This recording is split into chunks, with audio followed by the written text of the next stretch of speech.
Hello बच्चों, आज के इस वीडियो में हम एनसीईआरटी में दिए गए अलग अलग ऑर्गन्स की लेयर्स के बारे में डिस्कस करेंगे।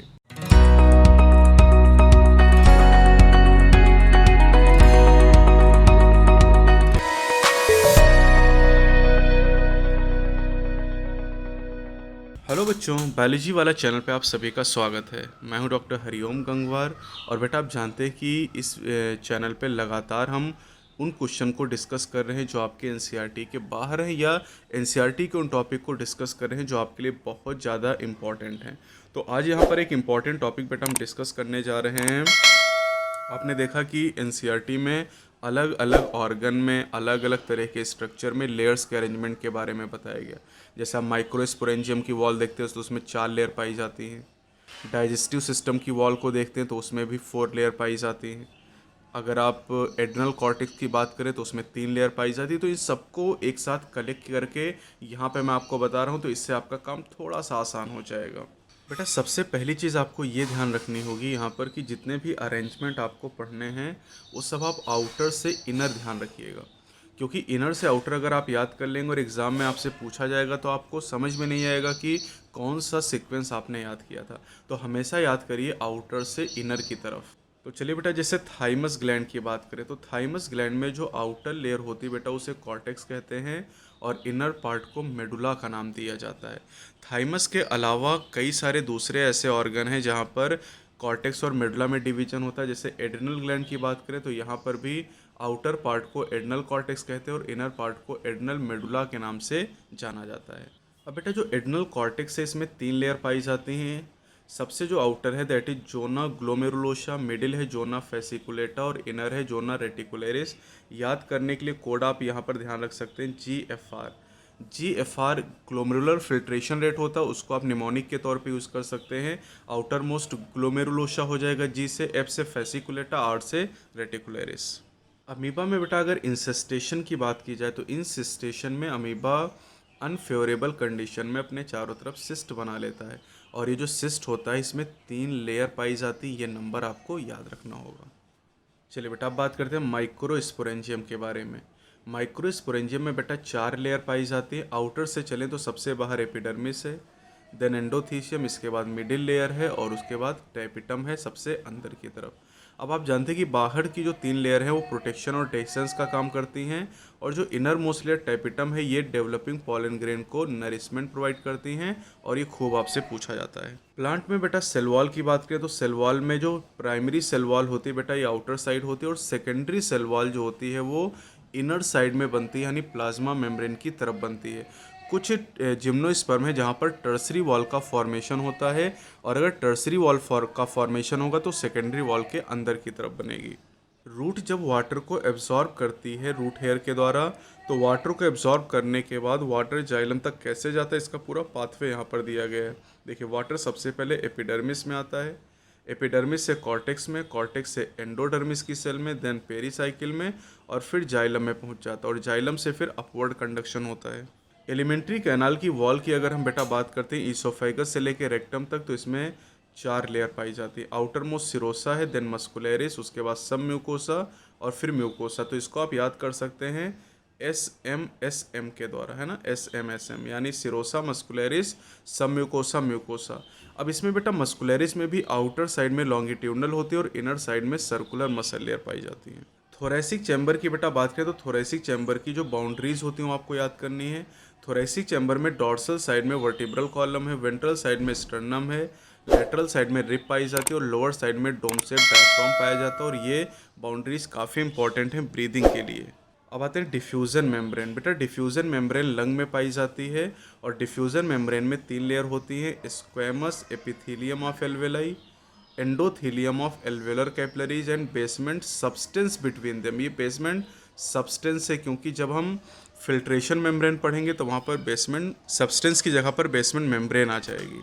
हार्ट की कवरिंग को बेटा पेरिकार्डियम कहा जाता है जो कि डबल वॉल्ड मेम्ब्रेनस बैग होता है और इसमें 3 लेयर पाई जाती है, आउटर एपिकार्डियम, मिडिल मायोकार्डियम और इनर एंडोकार्डियम। मायोकार्डियम, मायो का मतलब मस्कुलर लेयर है ये। ब्लड वेसल की बेटा बात करें आर्टरी और वेन के बारे में तो इनमें 3 लेयर पाई जाती है इनकी वॉल के अंदर, outer tunica externa, middle tunica media और इनर ट्यूनिका इंटीमा या ट्यूनिका इंटरना कहा जाता है। अब जो ट्यूनिका एक्सटर्ना है कोलेजन फाइबर की बनी है, ट्यूनिका मीडिया स्मूथ मसल और इलास्टिक फाइबर से बनी है, और ट्यूनिका इंटीमा स्क्वेमस एपिथेलियम से बनी हुई है। किडनी की बेटा बात करते हैं तो किडनी में सबसे आउटर जो कवरिंग होती है वो कैप्सूल होता है बेटा, और उसके अंदर दो जोन पाए जाते हैं। जो आउटर जोन है वो कॉर्टेक्स कहलाता है और इनर जोन को मेडुला के नाम से जाना जाता है। अब किडनी में फिल्ट्रेशन मेम्ब्रेन पाई जाती है बेटा, और फिल्ट्रेशन मेम्ब्रेन में 3 लेयर पाई जाती हैं। एक होता है endothelium of glomerular blood vessel, दूसरा है एपिथीलियम ऑफ बॉमेन कैप्सूल, और तीसरा है basement membrane between these 2 layer. यहाँ पर फिल्ट्रेशन मेम्ब्रेन में बेटा बेसमेंट मेम्ब्रेन है, और जो डिफ्यूजन मेम्ब्रेन होती है बेटा वहाँ पर बेसमेंट सब्सटेंस होता है, ये आप ध्यान रखिएगा। पॉलन ग्रेन की वॉल में 2 लेयर पाई जाती है, आउटर को एक्साइन कहा जाता है और इनर को इंटाइन कहते हैं। एक्साइन स्पोरोपॉलिन से बना होता है और इंटाइन सेल्लोज और पेक्टिन से बना होता है। टेस्टिस की बेटा बात करें तो टेस्टिस की जो कवरिंग होती है उसमें 3 लेयर होती है, आउटर, मिडिल और इनर। आउटर होती है ट्यूनिका वेजिनेलिस, मिडिल होती ट्यूनिका एल्बुजिनिया और इनर होती ट्यूनिका वेस्कुलोसा। ये एनसीईआरटी में आपको नहीं दिया गया है। सेमिनिफेरस ट्यूब्यूल की बेटा बात करें तो सेमिनिफेरस ट्यूब्यूल के अंदर मेल जर्म सेल और सर्टोली सेल पाई जाती है, और सेमिनिफेरस ट्यूब्यूल के बाहर जो स्पेस होता है उसे इंटरस्टिशियल स्पेस कहते हैं, और इंटरस्टिशियल स्पेस में इंटरस्टिशियल सेल या लेडिक सेल पाई जाती है। बेटा मेल एसेसरी डक्ट की अगर हम बात करें तो मेल एसेसरी डक्ट में 4 पार्ट होते हैं, और सीक्वेंस में याद करिएगा रेटी टेस्टिस, वासा इफ्रेंसिया, एपिडिडाइमिस और वास डिफरेंस।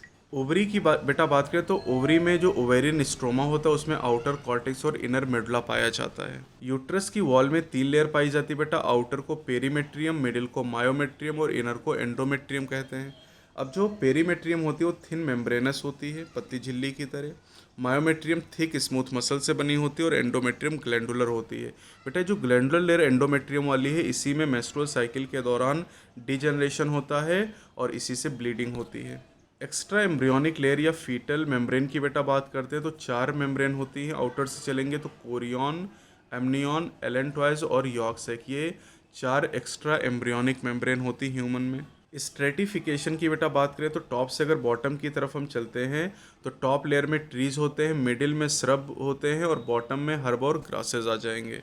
फ्रूट वॉल या पेरिकार्प की बेटा बात करें तो फ्रूट वॉल या पेरिकार्प अगर थिक है, फ्लैसी, तो इसमें 3 लेयर होंगी, आउटर एपिकार्प, मिडिल मीजोकार्प और इनर एंडोकार्प।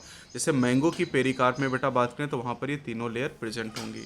डाइकोट में बेटा अगर सीड कोट की बात करते हैं तो डाइकोट के सीड कोट में 2 लेयर पाई जाती है, आउटर को टेस्टा और इनर को टेगमेन के नाम से जाना जाता है, इसे टेगमेन कहते हैं।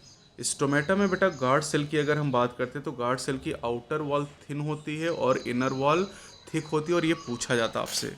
प्लांट में बेटा अगर हम एनाटॉमी की बात करते हैं तो टिश्यू का ऑर्गेनाइजेशन आउटर से इनर साइड में आपको रूट और स्टेम में याद करना है। सबसे बाहर एपिडर्मिस होती है, देन कॉर्टेक्स, उसके बाद पेरीसाइकिल, वेस्कुलर बंडल और पेट, तो ये आउटर से इनर की तरफ अरेंजमेंट होता है। डाइकॉट स्टेम में बेटा अगर हम कॉर्टेक्स लेयर की बात करते हैं तो कॉर्टेक्स डाइकॉट स्टेम में 3 पार्ट में डिवाइड होता है, outer hypodermis, middle cortical layer और इनर एंडोडर्मिस में डिवाइड होता है। ये केवल डाइकॉट स्टेम में होता है ऐसा। लंग की कवरिंग को बेटा प्ल्यूरा का नाम दिया जाता है, जो कि डबल लेयर्ड होती है। अब इसमें जो आउटर प्ल्यूरा होता है बेटा उसे पेराइटल प्ल्यूरा कहते हैं और इनर को विसरल प्ल्यूरा कहा जाता है। क्रेनियल मेनिंजेस की बेटा बात करें तो ये ब्रेन की कवरिंग होती है जिनमें 3 पार्ट होते हैं, आउटर ड्यूरा मैटर होता है, मिडिल एरेक्नॉइड होता है और इनर जो होता है वो पाया मैटर होता है। आई की बात करें बेटा तो आई बॉल में 3 लेयर पाई जाती हैं, एक्सटर्नल स्क्लेरा होता है, मिडिल कोरोइड होता है और इनर जो लेयर है वो रेटिना होती है। अब रेटिना में फर्दर 3 लेयर पाई जाती है सेल की, outermost photoreceptor cell होती हैं, मिडिल में बाईपोलर सेल पाई जाती है और सबसे अंदर की तरफ गैंग्लियन सेल प्रेजेंट होती हैं। देखिए जितने सीक्वेंस में बेटा आपको बता रहा हूँ सब आउटर से इनर की तरफ हैं। मिडिल ईयर में 3 ईयर ऑजिकल पाई जाती हैं जो कि आउटर से इनर की तरफ मैलियस, इनकस और स्टेप होती। मिस से आप इसे याद कर सकते हैं, मैलियस, इनकस, स्टेप्स। तो बेटा ये काफ़ी इंपॉर्टेंट सीक्वेंसेस हैं, कुछ इसमें एनसीईआरटी के बाहर के भी हैं लेकिन ज़्यादातर एनसीईआरटी के ही हैं। मुझे उम्मीद है कि आपको ये पसंद ज़रूर आया होगा, क्योंकि इन चीज़ों को खुद कलेक्ट करेंगे तो बहुत टाइम लगेगा, लेकिन यहाँ पर आप आसानी से इन चीज़ों को याद कर सकते हैं।